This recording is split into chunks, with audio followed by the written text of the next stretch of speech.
시청자 여러분 안녕하십니까. 경제시사토크 사이다입니다. 오는 7월부터 주 52시간 근로제를 의무적으로 300인 이상 사업장에서는 도입을 해야 됩니다. 근로기준법은 강제법이다 보니까 이걸 지키지 않으면 처벌을 받게 되는데요. 그래서 만약에 근로기준법에서 이제 주 52시간을 도입을 했는데 사장님이 일을 시키는 것이 아니라 만약에 근로자가 저는 일을 더 하고 싶습니다 해도 이건 하면 안 되는 겁니다. 위법이 되는 거죠. 먼저 도입됐던 기업에 일하고 있는 근로자들의 이야기를 들어보니까요. 근무 시간이 끝나면 컴퓨터가 꺼지다 보니 노트북을 들고 가서 집에서 일한다. 혹은 퇴근 카드는 일단 찍어놓고 나중에 몰래 들어가서 다시 일한다. 이런 하소연들도 들리고 있고요. 또 기업에 따라서 24시간 비상대기를 해야 되는 기업들도 있다 보니까 52시간 근무제가 현실적으로 좀 어렵다라는 하소연도 있어서 저희 경제시사 토크 사이다가요. 기업별로 어떤 고충을 갖고 있는지 오늘 전해드리도록 하겠습니다. 경제시사 토크 사이다 출발합니다.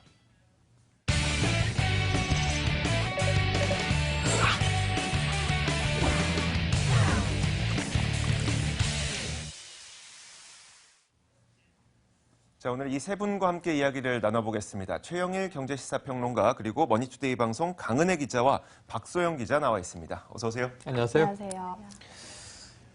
자, 먼저 오늘 어떤 이야기를 나누게 될지 저희가 주제를 준비했습니다. 화면으로 만나보시죠.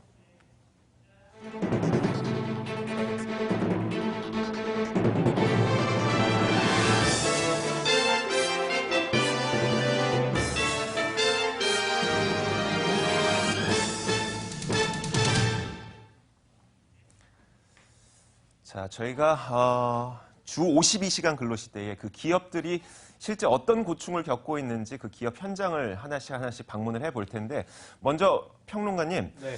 주 52시간으로 근무 시간이 변경된다는 건 알고 있는데 네. 구체적으로 어떻게 되는 겁니까? 예, 지금 현재까지 우리나라가요. 네. 이 세계에서 두 번째로 근로시간이 긴 나라. 멕시코에 이어서 OECD 국가 중에서 뭐 어마어마한 노동시간을 기록하고 있었습니다. 네. 줄이긴 줄여야 되는 당위성은 있어요. 네. 그런데 이제 드디어 온 거고요. 기존의 근로기준법 상에서도 사실은 52시간이었다고 봐야 합니다. 그렇죠. 다만 정부의 해석이 일주일을 5일로 봤던 거죠. 네. 그러니까 토, 일, 주말을 빼고 계산을 하다 보니까 토요일과 일요일 주말에는 16시간의 특근을 더 할 수 있는 추가 시간이 기업들에게 주어졌던 것이고 그러다 보니까 주중 48시간 여기에 또 12시간의 주중 이제 야간 연장 근무가 가능했고 주말 16시간을 더하면 전체적으로 68시간 주당 근무 시간이 가능했던 법정 노동 시간이었습니다. 네. 그런데 이제 바뀌는 경우에는요. 주중에는 40시간, 하루 8시간 기준이죠. 네네. 그래서 주중 5일 40시간 플러스 주중 야근이나 네. 주말 특근이나 다 합쳐도 12시간 이상은 안 되는 겁니다. 그래서 토탈 52시간이 우리가 최대 노동 시간으로 가능해졌다. 이렇게 볼 수 있을 것 같고요. 네네. 이것이 이제 시행되는 기업들의 군이 조금씩 차이가 납니다. 네. 바로 이제 당장 시행되는 곳은 300인 이상 대기업들. 그리고 이제 공무원들의 경우에는 이제 바로 시행이 되게 되고요. 네. 그리고 시간차를 두고 이제 59인에서 299인까지의 우리가 이야기하는 중견, 중소기업들. 그리고 이제 이 5인 이하 영세기업들의 경우에는 2021년 돼서야 이제 시행이 가능해져요. 네. 그래서 시간차를 두고 적용해 나가는데 상당히 좀 이 파란이 예고되고 있는 것도 사실입니다. 일단 좀 덩치가 있는 기업들 그리고 그만큼 자금 여력이 있는 기업들은 먼저 시행을 하고 좀 어려울 수 있는 기업들은 우리가 유예 시간을 줄 테니까 그때까지 좀 준비해라라는 취지겠죠. 그렇습니다. 알겠습니다. 저희가 지금부터는 그러면 각각의 산업별로 살펴보도록 하겠습니다. 일단 첫 번째로 저희가 게임 업계를 한번 살펴보겠습니다. 게임 업계에서는 이 주 52시간 근무제로 어떤 고충을 갖고 있을까요? 자, 크런치 모드는 그만 낮에 코어 타임으로 효율을 도모하자. 뭐 이런 이야기를 하고 있다고 하는데 일단 단어가 어렵네요. 박소영 기자, 이 크런치 모드가 뭡니까? 네, 신작 출시를 앞두고 그 밤샘 근무를 반복하는 것을 크런치 모드라고 합니다. 2016년에 게임 개발자 2명이 이 크런치 모드로 인해서 연이어 사망을 하게 되면서 이 용어가 수면 위로 떠오르게 됐는데요. 당시 질병 판정위가 고인의 업무와 그 업무량에 상당 관계가 있다고 판정을 하고 이를 산재로 인정을 했습니다. 그래서 굉장히 많은 게임업계에서 변화가 일어나게 됐는데요. 이후 노동부의 대대적인 조사가 있었고 대부분의 게임 회사들이 매우 열악한 근무 환경을 지니고 있다고 판정이 났습니다. 그 뒤로 넷마블을 시작으로 NC소프트라든지 굉장히 큰 대형 게임사 위주로 근무 실험이 이어지고 있는 상태고요. 다만 이 생산성이 좀 떨어질 것을 우려해서 낮 근무 시간에 코어타임 제도를 신설하는 방식으로 효율을 도모하고 있습니다. 보통 그 시간은 오전 10시에서 점심시간을 포함해서 오후 4시 정도로 구성이 돼 있고요. 전 직원이 집중을 해서 함께 협업하는 시간을 가지는 겁니다. 넷마블과 같은 큰 게임사들은 이미 그 근무 시간을 좀 조절하고 있다는 얘기죠. 그러면 그 근무 시간이 줄어든 것에 대해서 그 게임 업계에 계신 근로자들의 반응은 어떻습니까?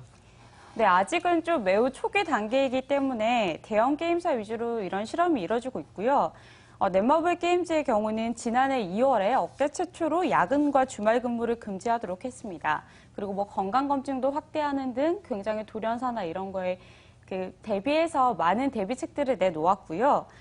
지난 13일부터는 전 임직원을 대상으로 하루 5시간 이상 근무는 하지만 그 총량 안에서 출퇴근 시간을 임직원이 자유롭게 정할 수 있도록 했습니다. 이 때문에 그 직원들의 변화도 매우 흥미로운데요. 일단 어차피 할 야근이라고 생각하면서 낮에 할 수 있는 일을 그 밤으로 반복적으로 미루던 관행이 매우 사라졌다고 합니다. 또 매일 지각을 하던 동료가 퇴근 시간을 앞당기기 위해서 일찍부터 나와서 일하는 그런 진풍경도 볼 수 있다고 하는데요. 게임업의 특성상 창의성을 발휘하기 위해서라도 게임업계의 근무 문화는 변화를 줘야 한다는 시각이 우세합니다. 직원들이 밤으로 미루던 관행이라고 하니까 마치 지금까지 일을 늦게 했던 거는 뭐 직원의 탓으로 좀 돌리는 것처럼 보이기도 하고요. 알겠습니다. 이어서 저희가 이번에는 전자업계도 사실 밤샘 근무도 참 많이 했었고요. 전자업계는 또 어떤 고충을 갖고 있는지 화면으로 확인해 보도록 하겠습니다. 자, 칼퇴와 저녁이 있는 삶. 그 전자업계에서는 특히 뭐 삼성전자를 비롯해서 큰 기업들이 많다 보니까 좀 선제적으로 도입하려는 거가 보이는 것 같아요. 지금 어떤 상태입니까? 네, 말씀하신 대로 선제적으로 도입을 하려고 하는데요. 네네. 특히 삼성전자의 경우에는 지난해 하반기에 업계에서 가장 먼저 주 52시간 근무제를 시범 운영하고 있습니다. 이 근무 시간을 관리하는 근태 관리 시스템도 자체적으로 도입을 해서 운영하고 있는데요. SK 하이닉스 역시 지난달부터 이 생산직에 한해서 주 52시간 근무제를 시범 운영하고 있고요. 4조 3교대로 돌아가면서 운영을 하고 있다고 합니다. 다만 아직 사무직에 한해서는 운영을 하지 않고 있고요. 시범 테스트를 적용하고 있는 단계라고 합니다. 또 LG전자도 생산직에 대해서는 주 52시간을, 또 사무직에 대해서는 주 40시간을 시범 운영하고 있는데요. 특히 가장 달라진 점이 이 출퇴근 시간인데요. 특히 LG전자의 경우에는 재계에서 최초로 오후 5시 반이면 퇴근을 해야 되는 이 칼퇴 제도를 아예 도입을 했습니다. 그래서 오후 5시면 직원들이 지금 다 퇴근을 하는 분위기인데요. 뭐 처음에는 조금 어색해서 네네. 다들 퇴근을 못하는 그 직원들이 많았는데 지금은 다 자연스럽게 퇴근을 하는 분위기라고 하고 뭐 칼퇴도 하고 저녁이 있는 삶을 누리고 있다. 이런 긍정적인 반응도 나옵니다. 삼성전자는 저도 주변에 이제 일하시는 분들의 이야기를 들어보니까 뭐 예전부터 그 탄력 근무제라고 해서 출퇴근 시간이 본인이 직접 정하는 이런 것들도 하고 있었고요. 이번에 주 52시간 근무제가 도입되면서 또 근로시간을 단축하기 위한 굉장히 구체적인 여러 가지 방안들이 나오고 있다고 하는데 구체적으로 어떤 게 나오고 있습니까? 네, 아까 앞서 말씀드린 대로 근태관리 시스템이라는 네네. 걸 도입을 했는데요. 이게 뭐냐면 아침에 출근할 때 사원증을 찍잖아요. 뭐 출근할 때 찍고 또 밥 먹으러 갈 때 찍고 또 뭐 네. 담배를 피거나 잠깐의 그 쉬는 시간에도 이 사원증을 찍게 되는데 하루 동안 내가 얼마나 근무를 했는지 그 시간을 자기가 관리할 수 있는 시스템을 말합니다. 그래서 일례로 뭐 주 52시간을 넘길 것 같다 내가. 네. 그러면 인사팀에서 안내 메일이 오는 거예요. 그래서 지금 당신 52시간을 넘길 것 같으니까 주의하십시오. 이런 식으로 안내 메일이 와서 스스로 관리할 수 있게끔 인사팀에서 관리를 하고 있고요. 또 예를 들어서 뭐 저녁 식사를 하러 갈 때 식당에 가서 이렇게 사원증을 태그하잖아요. 네네. 그럼 식사를 주문하면 30분이 자동으로 근무 시간에서 이제 제외가 되고 됩니다. 또 뭐 테이크아웃을 하면 10분이 제외되고 뭐 이런 식으로 시스템상으로 근무 시간에 대해 뭐 종합적으로 체크를 하는 그런 시스템이 갖춰져 있고요. 또 업무 특성상 이 주 52시간을 지키기 어려운 부서들도 있거든요. 뭐 네네. 회식이 있거나 영업을 하는 부서들, 이런 부서들의 경우에는 한 달에 한 번 워라벨 데이라는 걸 만들어서 오전에 4시간만 의무적으로 근무를 하고 퇴근하도록 하는 그런 시스템도 도입을 한 상태입니다. 네, 알겠습니다. 저희가 게임업계도 한번 살펴봤고요. 그리고 전자업계도 봤습니다. 이어서 유통업계에서도 근로시간을 단축하기 위한 여러 가지 노력이 나오고 있습니다. 자, 유통업계 한번 살펴볼까요? 35시간 근무 3개월 해봤더니 평론가님 이게 어디 이야기죠? 바로 신세계 이야기죠. 신세계 그룹. 예. 네. 신세계는 이번에 법정 시간 단축되기 전에 벌써 지난해 가을에 예고를 했습니다.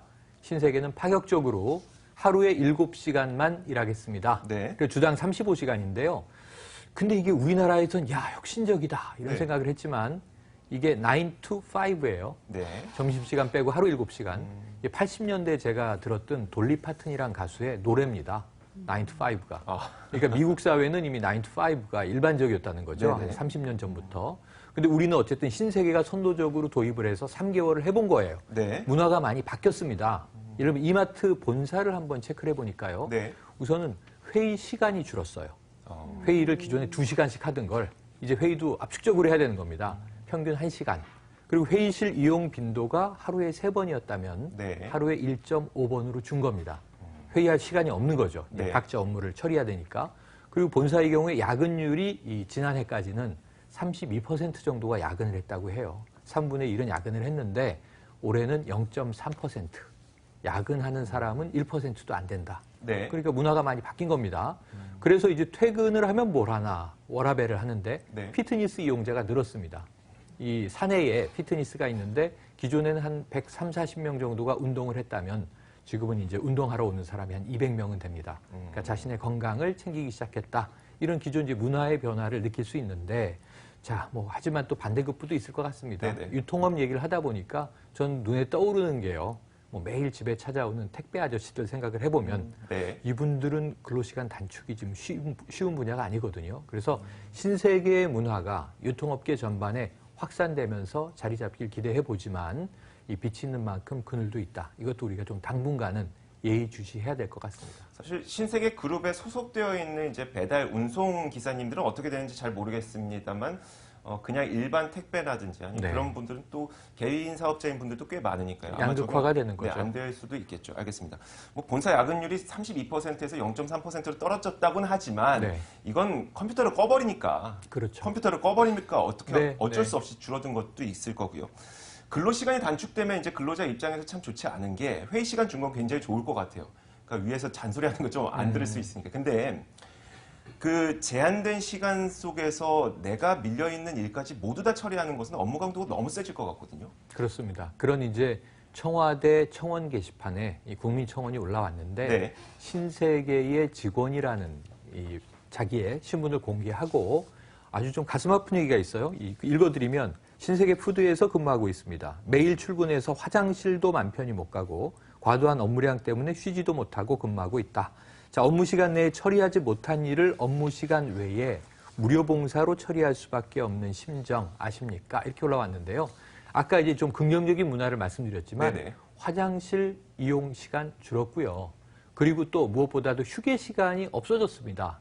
그러니까 9시에 출근해서 오전에 11시 반까지, 네. 오후 2시부터 오후 4시까지는 집중 근무를 해야 되기 때문에 이때는 휴게실을 다 폐쇄해버렸다는 거예요. 그러니까 과거에 직원 휴게실, 흡연실 이런 네. 공간을 못 쓰게 하니까 뭐랄까요? 조금은 획일적인 통제 근무의 느낌이 난다. 왜냐면 아까 탄력 근무제라는 건 좀 스스로 창의력을 그렇죠. 발휘할 수 있는 건데 이건 일할 때는 다 집중을 해야 되는 거거든요. 그리고 또 하나는 시간이 돈이라는 부분에 대해서는 네. 우리가 굉장히 이 아메리칸 스타일을 따라가게 될 것 같아요. 정말 우리가 쉬면 쉬는 만큼 업무 집중도가 낮아지면서 나의 페이가 날아갈 수 있고 끊임없이 내가 부지런히 일하는 만큼 페이가 가산된다.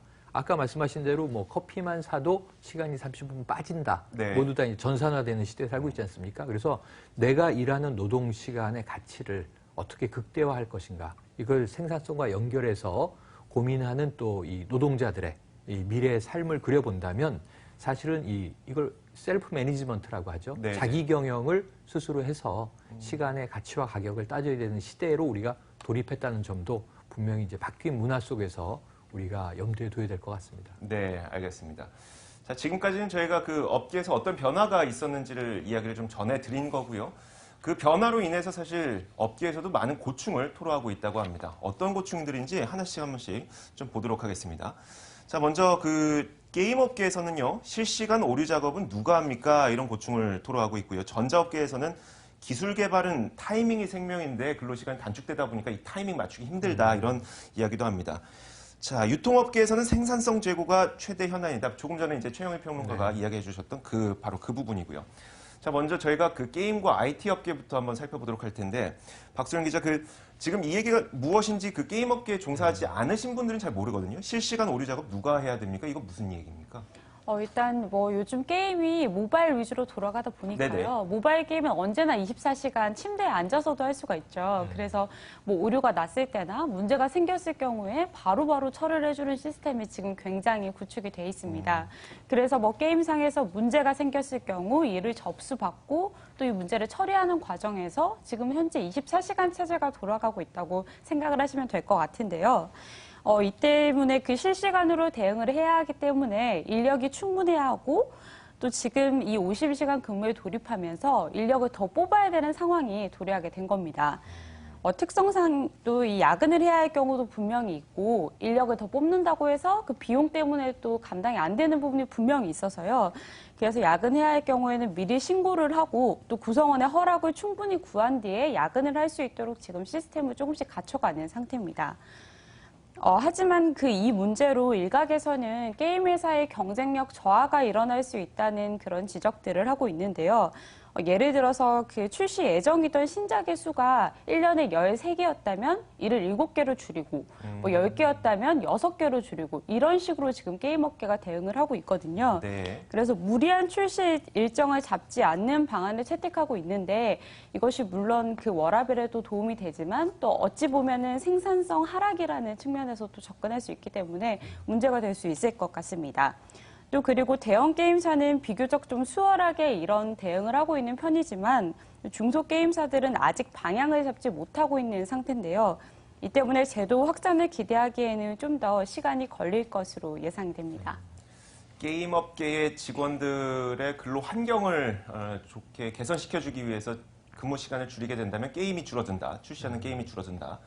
출시하는 게임이 줄어들게 되면 게임 업계의 이 생산성과 효율이 줄어드는 거 아니냐라고 하겠지만 또 반대로 생각해보면 그 근로자들이 자신들의 생활이 좋아졌으니까 좀 더 나은 게임을 만들지 않겠습니까? 또 이런 이야기도 나올 수 있어서 사실 좀 고민을 해봐야 될 부분이 참 많은데 전자업계도 사실 마찬가지입니다. 얼마 전에 나왔던 그 갤럭시 S9을 개발하기 위해서 직원들이 정말 3개월간 거의 뭐 밤낮 없이 일을 해서 만들어냈다면서요. 그만큼 기술 개발 타이밍이 중요하다는 건데 이게 또 문제가 된다고요? 네, 말씀하신 대로 이 갤럭시 S9이 공개되기 전에 이제 신제품 출시를 앞두고 이 관련 엔지니어링, 뭐 소프트웨어 개발 담당자들이 일주일 동안 일요일을 빼고 매일매일 출근을 해서 밤 12시까지 근무를 했다고 해요.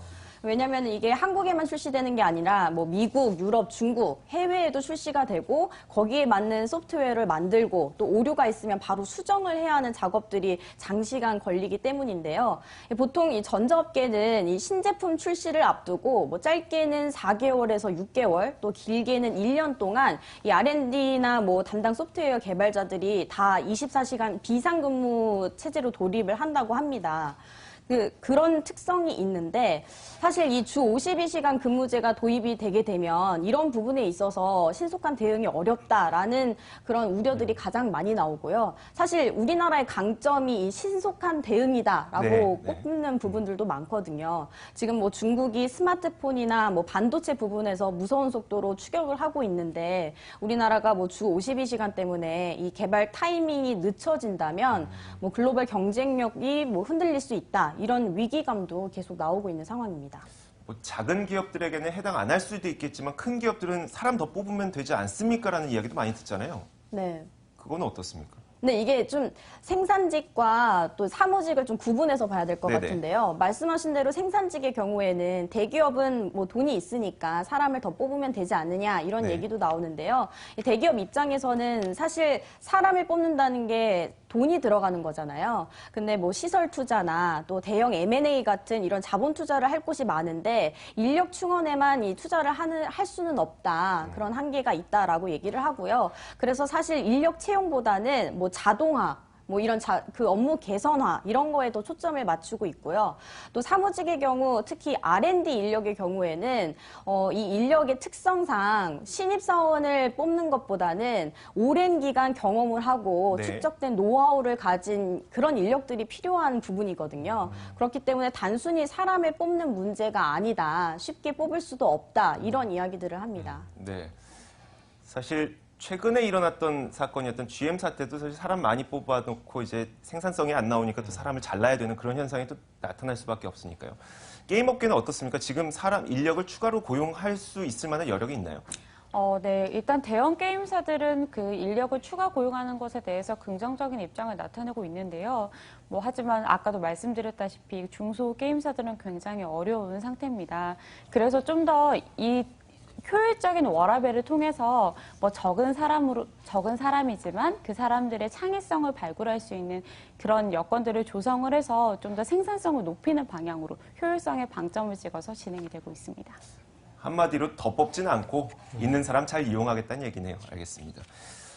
물론 해외가 무조건 답은 아니지만 해외에선 그럼 어떻게 그 워라밸을 또 활용하고 있는지, 근로시간을 어떻게 하고 있는지가 궁금해지는데요. 그러니까 참고해야 될 답이 해외에 있어요. 네. 우리보다 더 일찍, 아까 미국은 80년대부터 9 to 5였다 이런 말씀 네네. 드렸지만 네. 하다 보니까 문제점이 있는 지점들이 보이는데 총량, 노동시간 총량을 늘리진 않아요. 네. 우리도 노동시간 총량이 늘지는 않을 것 같습니다. 다만 탄력적인 운용을 하기 위한 노하우가 필요하다. 네. 아까 갤럭시 9 말씀하셨는데 10도 나와야 되고 11도 나와야 되고 해마다 하나씩 나오잖아요.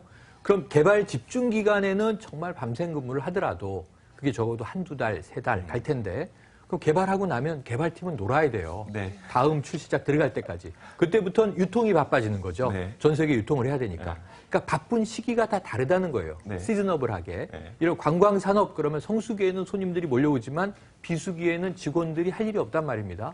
그러니까 이렇게 이 계절마다 다르게 돌아가는 사이클들이 업계마다 다 다르니 네네. 그럼 총량은 우리가 주 50시간으로 돼 있지만 네. 성수기에는 조금 일을 더 할 수 있게 이 시간을 허용해 주자.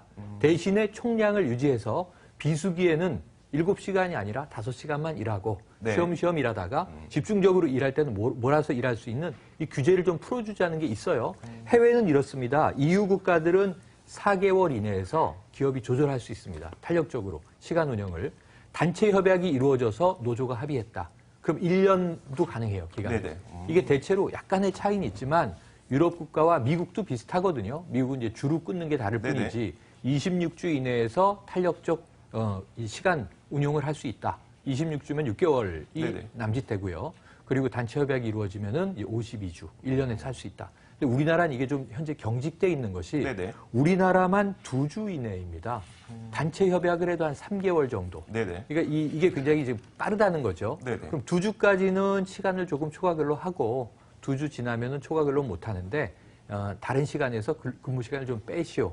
조정할 수 있게 해주겠소 정도인데 이게 만약에 생산 텀이 긴 그런 업종이라면 2주 단체 협약이 됐을 때 3개월 이게 짧을 수 있으니 적어도 유럽이나 미국 정도 수준으로 최소 3개월에서 최장 1년 이내에서 근무 시간을 조금 유연하게 운영할 수 있는 운용의 묘를 허용하는 게 어떠냐 하는 의견들이 지금 나오고 있고요. 네네. 근무 시간을 줄이는 것에 대해서는 대부분 기업도 이것은 글로벌 트렌드니까 우리도 선진국이기 때문에 워라밸로 가야 한다. 네, 이렇게 평론가님, 보지만 그게 굉장히 궁금해지는 게 네. 말씀하셨던 대로 우리는 기준 시간을 네. 일주 단위로 하다 보니까 맞습니다. 일주일에 52시간 딱 정해놓은 거잖아요. 맞습니다. 근데 이게 한 달로 치면 그냥 한 약 200시간 정도. 그렇죠. 뭐 분기로 치면 뭐 한 600시간, 500시간. 그러니까 1년에 우리가 2,000시간 이상 근무하는 나라란 네네. 말이죠. 네. 그러면은 이제 그냥 우리가 기준 단위를 주가 아닌 네. 연으로만 바꿔도 네. 똑같은 시간을 일을 하면서 훨씬 더 자유롭게 쓸 수 있는 맞습니다. 거잖아요. 다만 여기서 이제 한 가지 네네. 문제가 있는 게 생산성과 이 그 산업 부문의 특성을 우리가 최대한 고려해서 살려주되 네. 아까 이제 게임 산업에서도 나왔고 여러 부분에서 나오지만 과로사 문제, 저녁이 있는 삶은 이 노동자들이 재충전을 해야 또 더 열심히 일할 수 있고 생산성도 높아진다는 선진국형 라이프에 기반을 하고 있는 거예요. 그렇게 본다면 우리가 24시간 근무를 돌릴 수는 없잖아요. 네. 그렇게 일하면 사람이 일주일 안에 죽을 수도 있습니다. 그래서 이 부분에 있어서 건강에 대한 최소한의 배려를 하면서 그럼 지금 우리가 최대한 총량 허용을 얼마 해줘야 되겠느냐? 네네. 그럼 주당 기존대로 68시간까지는 허용을 해주되 네. 이게 1년 중에 뭐 2개월 혹은 3개월까지는 집중적인 시기에는 그럴 수밖에 없다라는 점을 기업 재량으로 단 이 근로자와 합의하에 진행할 수 있도록 해주는 것은 어떠냐 하는 문제가 있는데요. 여기에 대해서 또 약간 현장직 이 생산 근로자들은 입장이 달라요. 기존에 우리가 일을 많이 했던 건 뭐냐면 시간 수당을 위해서 내가 기본급으로는 못 사니 수당을 많이 받겠다는 건데 지금 내가 일할 수 있는 총량은 제한되니까 나의 소득은 또 한계가 지워진단 말이죠. 네네. 다른 이제 동료들을 뽑아야 된단 말이죠. 이런 문제에서 이게 도입되기 시작하면 현장에서 이해관계는 네네. 생각보다 좀 복잡하게 얽힐 것 같습니다.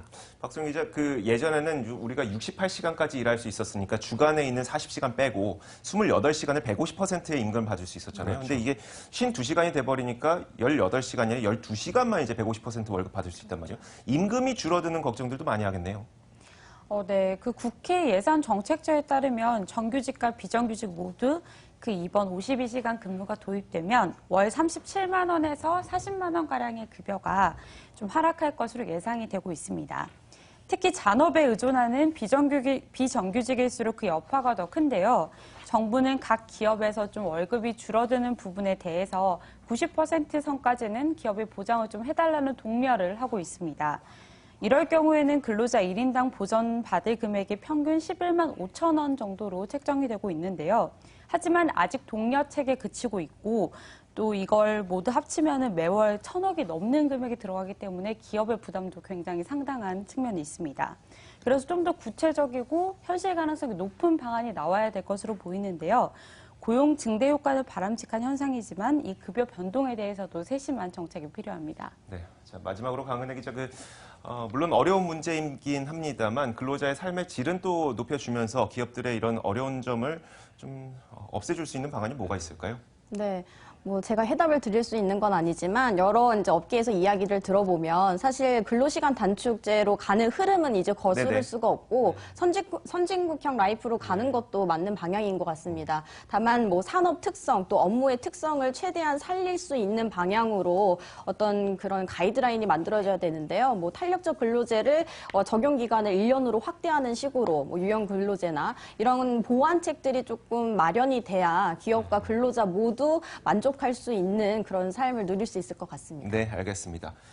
자, 일단 시작은 되는 거니까요. 보완책에 대한 필요성이 더 높아지고 있는 것 같습니다. 오늘 여기까지 하도록 하겠습니다. 최영일 경제시사평론가와 머니투데이 방송 강은혜 기자 그리고 박소영 기자 함께했습니다. 말씀 고맙습니다. 고맙습니다. 자, 이어서 오늘의 이슈도 짚어드리도록 하겠습니다. 이슈 파노라마 지금부터 함께하시죠.